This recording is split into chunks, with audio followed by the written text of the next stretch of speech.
Batman and Kung Fu movies. While him being one of the DC Universe's premier martial artists, while that is a proper part of his character, Batman and Kung Fu movies, that's not the first thing that you think of when you think about Batman.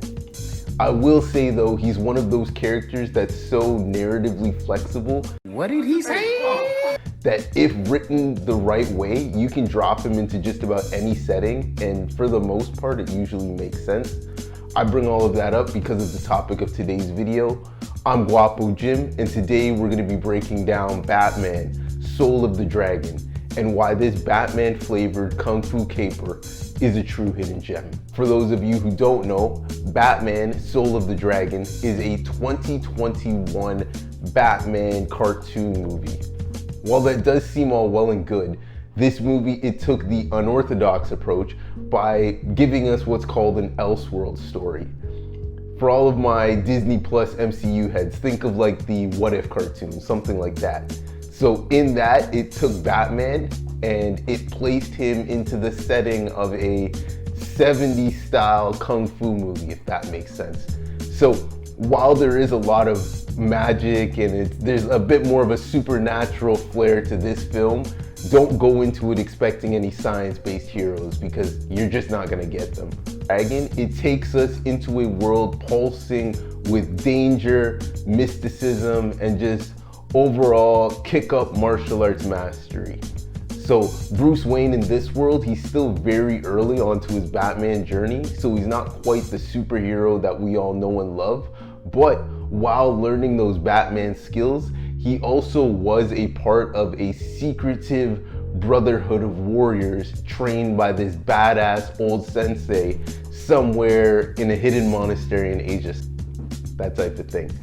So when an ancient demonic force resurfaces, threatening to bring the world into doom and chaos, all that stuff, Bruce now has to link up and re-meet up all of the people, or I should say some of his friends from that said brotherhood back in the day.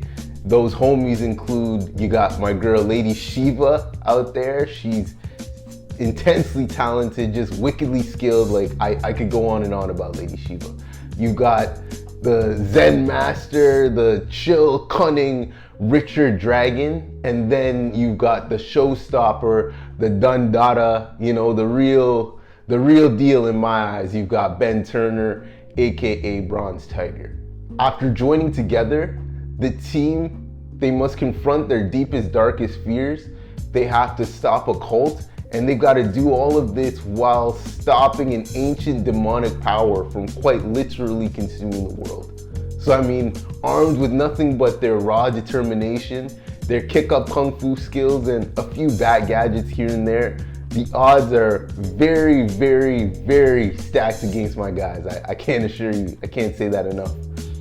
Packed to the brim with pulpy action sequences, that real retro 70s swagger, and a true mystical intrigue, Batman Soul of the Dragon is a bold, genre-blending adventure that challenges not only the hero under the cowl, but the rest of the team, and it really asks us what it means to master the darkness within.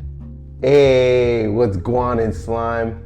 If you're watching this right now, I'm gonna go out on a limb and I'm gonna assume that you're a fan of Batman in all of his different incarnations. If that's the case, Batman Beyond Return of the Joker would be your shit. I actually did a breakdown about that movie and I've left the link in the description down below.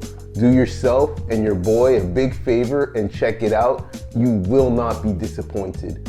I do also want to add, this is a small channel, so if you like this type of content and you want to help support Guapo Jim Ministries, I'm going to need you to like this video, subscribe, comment, share, all that YouTube algorithm shit. It does help keep the lights on in this place, and all jokes aside, all support is really appreciated. So with that out of the way, let's get back to some Soul of the Dragon, all right?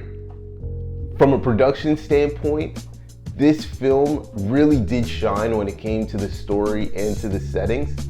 While using DC characters, of course, this movie did give us a fresh look at Batman and the rest of the Dragon Gang.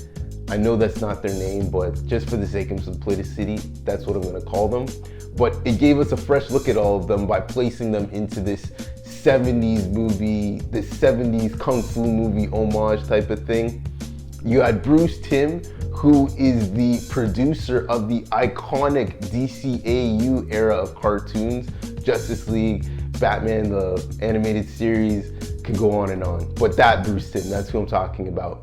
He even joined on to this story himself to write the story itself, quite literally. So I mean, if you care about that type of stuff, that's a massive deal. Like, I don't care, that's big shit in my books. This movie, it even went the extra step by casting proper martial artists into the roles of the Dragon Gang. Again, I'm a nerd for that stuff. I know you guys probably don't care, but all that extra little nuance, that's the type of shit that gets me hard, I can't lie. The critics, when this film did come out, they really did appreciate this movie. It really was well received, with a lot of critics going so far as to say that this is the best Batman movie ever created. I 100% made up that last part, but all jokes aside, this movie really was well received by the critics upon opening release. If you do want to check it out and see what I'm talking about, you can find this movie streaming now on Apple TV as well as on Prime Video.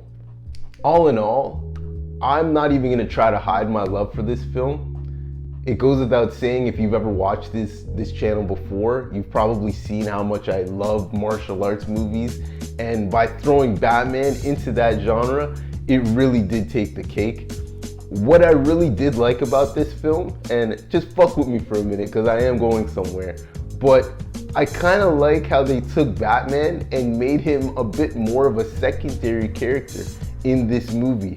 Sometimes, and maybe this is just a me thing, I feel like Batman gets way too much love, especially as a character. Like, he's way too overpowered, especially for somebody that's supposed to be human, but that's a story for another day.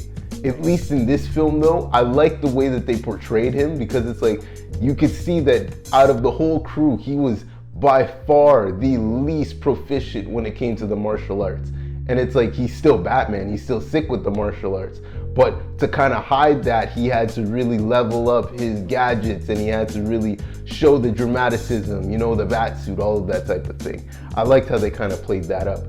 But even if you watch this movie and you see the way that they portrayed Richard Dragon as this kind of Bruce Lee, James Bond, suave, kind of kung fu Asian character, I love that. But even seeing Lady Shiva and Bronze Tiger go in and mix it up, like, bro, that shit for me. Special shout out does have to go out to Lady Shiva. I do not care. I love to see that bitch go in, man. Like, I get it. If she was real, I couldn't call her a bitch in real life because she would eat my food. But I love to see Lady Shiva. I love to see that bitch go in. Like, I cannot stress that enough. But even just seeing all of the different other martial artists that they've got in the DC universe, like, they had King Snake, they had Cheshire, they had Judo Master, you had O Sensei. Like, again, I have already said that I love kung fu movies, I love comic books, so if you're somebody that has a proper appreciation for both of those genres, like me, and that's the stuff that makes you hard, you're gonna love this type of film, I assure you. You know, again, I cannot suggest this movie enough. You guys know me though, and I'm always trying to put you on to some next shit. And I just wanted to let you guys know why Batman Soul of the Dragon isn't just some Batman kung fu movie, but why it's actually a true hidden gem. Thank you, thank you, thank you if you've made it this far. If you're a fan of this type of content, I'll need you to like, subscribe, and to comment down below on which other shows or movies were true hidden gems. Until the next time that we meet, stay safe. Later days.